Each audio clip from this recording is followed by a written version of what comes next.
مازی دستی دوستانی در نقاب بشکستیم، از جفا و جبر یارانی زبانی خستیم. مازی دستی دوستانی در نقاب بشکستیم، از جفا و جبر یارانی زبانی خستیم. ای عجایب یک زمانی آمد است بر آدمی، میزنند خنجر به پشت تو به هنگامی کمی.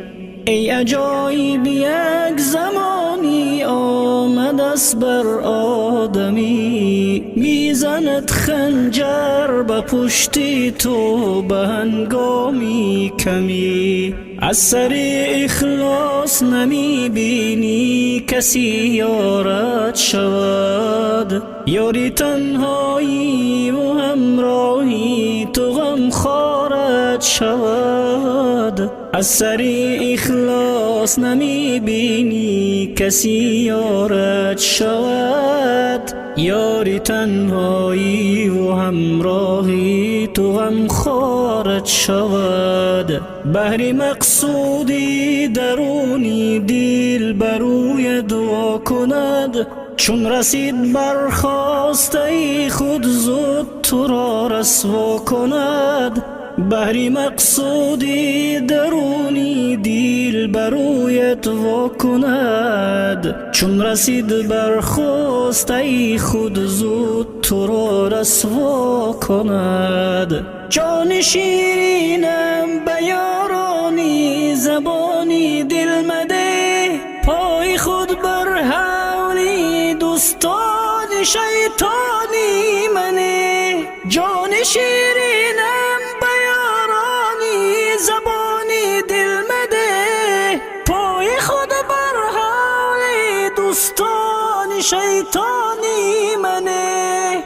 قلب اقبال پر ز خون شد از جفای ناکسان، آه که دلگیرم ز دوستانی بدی پیغام رسان. قلب اقبال پر ز خون شد از جفای ناکسان، آه که دلگیرم ز دوستانی بدی پیغام رسان.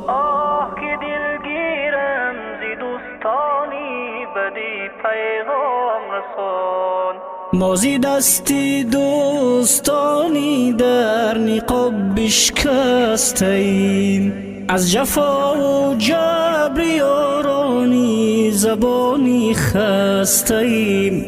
مازی دستی دوستانی در نقاب بشکستیم، از جفا و جبر یارانی زبانی خستیم.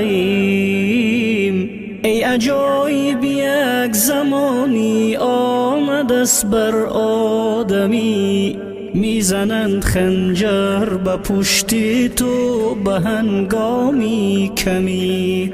ای عجایب یک زمانی آمد است بر آدمی، میزند خنجر به پشت تو به هنگامی کمی. میزند خنجر به پشت تو به هنگامی کمی.